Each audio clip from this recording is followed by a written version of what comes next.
آیت الکرسی کے 5 فوائد۔ اگر آپ گھر سے نکلنے سے پہلے آیت الکرسی پڑھتے ہیں تو 70,000 فرشتے آپ کو چاروں طرف سے حفاظت دیتے ہیں۔ اگر آپ اپنے گھر میں داخل ہوتے وقت آیت الکرسی پڑھتے ہیں تو اس سے آپ کے گھر میں کبھی بھی رزق کی تنگی نہیں ہوگی۔ وضو کرنے کے بعد آیت الکرسی پڑھنے سے آپ کے اللہ کے ہاں 70 درجات بلند ہوتے ہیں۔ اگر آپ سونے سے پہلے آیت الکرسی پڑھتے ہیں تو پوری رات ایک فرشتہ آپ کی حفاظت کرتا ہے۔ اگر آپ فرض نماز کے بعد آیت الکرسی پڑھتے ہیں تو آپ کے اور جنت کے درمیان جو چیز ہے وہ صرف موت ہے۔ اس ویڈیو کو صدقہ جاریہ سمجھ کر شیئر کریں، کیونکہ اگر آپ کے شیئر کرنے سے کوئی بندہ اس پر عمل کرتا ہے تو اس کا ثواب آپ کو بھی ملے گا اور مجھے بھی ملے گا۔ جزاک اللہ۔ اور خاص طور پر جب یتیم پر ظلم ہوتا ہے تو اللہ کا عرش کانپ اٹھتا ہے، 7 آسمان کانپ اٹھتے ہیں، اور اللہ عرشوں سے کہتا ہے کون ہے جس نے اس یتیم کو رلایا ہے؟ آج کتنے یتیموں کی جائیدادوں پہ قبضے ہو چکے ہیں، اور کتنے ان کے لیے کیس تیار ہیں کہ انہی کی ہے، یتیموں کی نہیں ہے۔ سویا ہوا ہے میرا اللہ، پتہ انہوں کو نہیں پتہ لگا کی ہوندہ پہ ہے۔ اس نے اپنے نبی کو یتیم بنا کے بھیجا تھا۔ ہاں میرے بھائیو بہنوں، میرے نبی نے فرمایا مظلوم کی بد دعا سے بچنا، مظلوم کی بد دعا سے بچنا۔ اور مظلوم کہا، مظلوم ہندو، دہریہ، کافر، مومن، مسلم سب برابر، ایک برادری ہے مظلوم۔ مظلوم ایک برادری ہے، وہ عیسائی ہے مظلوم ہے، مسلمان ہے مظلوم ہے۔ حضرت سیدنا عمر فاروق رضی اللہ تعالیٰ عنہ کا ایک قول یاد رکھیں۔ حضرت عمر فرمایا کرتے تھے اگر تم بلند مقام حاصل کرنا چاہتے ہو نا تو پھر کم ہمت کبھی نہ ہونا، پھر ہمت نہ تمہاری ٹوٹنے پائے، حالات اوپر نیچے ہو جائیں گے، کبھی کبھی دھوپ چھاؤں کا سامنا کرنا پڑے گا، لیکن تمہاری ہمت کبھی بھی کمزور نہیں پڑنی چاہیے، ہمتیں نہیں ٹوٹنی چاہیے، آگے بڑھنا چاہیے، جذبے بیدار رکھنے چاہیے، روز اپنے آپ کو تازہ۔ اقبال کہتے ہیں کہ پلٹنا جھپٹنا اور جھپٹ کر پلٹنا یہ لہو گرم رکھنے کا ہے ایک بہانہ۔ بس تو لگا رہے، تو کوشش کرتا رہے، ہمت کبھی نہ ہارے، کمزور کبھی نہ پڑے۔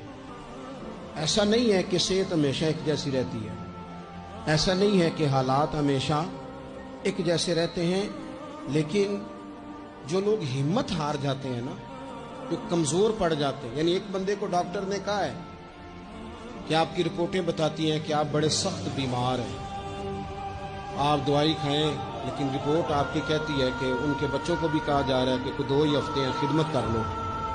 تو جس کے 2 ہفتے ڈاکٹر نے بتائے تھے اس نے ٹینشن ایسی لے لی کہ وہ نا 5 دن بھی نہیں نکالے اس نے۔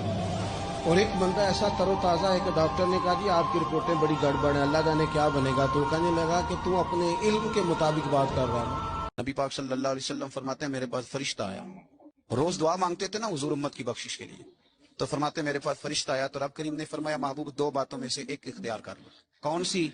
کہا محبوب یہاں تو وعدہ کرتے ہیں کہ آپ کی آدھی امت کو بخش دیا جائے گا، یہاں آپ یہ اختیار کر لیں کہ آدھی امت ابھی، اور یہاں آپ سفارش کا حق لے لیں، آپ قیامت میں سفارش کیجئے گا، آپ کا رب آپ کی سفارش کو قبول کر لے گا۔ حضور فرماتے ہیں مجھے اختیار دیا گیا یہاں آدھی امت کی بخشش کرا لوں فوراً، تو رسول کریم صلی اللہ علیہ وسلم فرماتے ہیں میں نے کہا نہیں مالک آدھی نہیں، تو مجھے سفارش کا حق دے، پھر جس کی میں سفارش کروں تو قبول فرما۔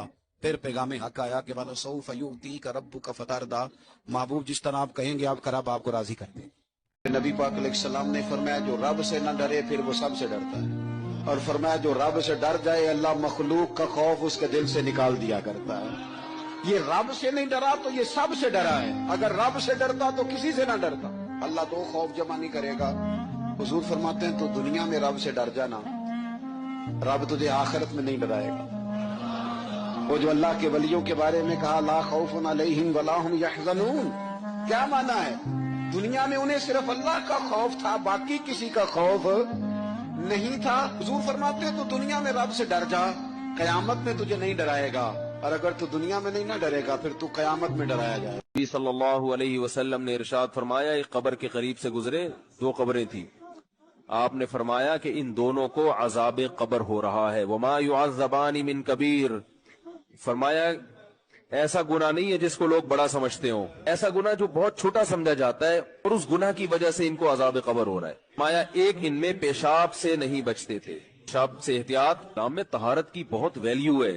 دوسرا نبی نے فرمایا یہ چغلی کیا کرتے تھے کہ ادھر کی ادھر، اس پر عذاب قبر ہو رہا تھا۔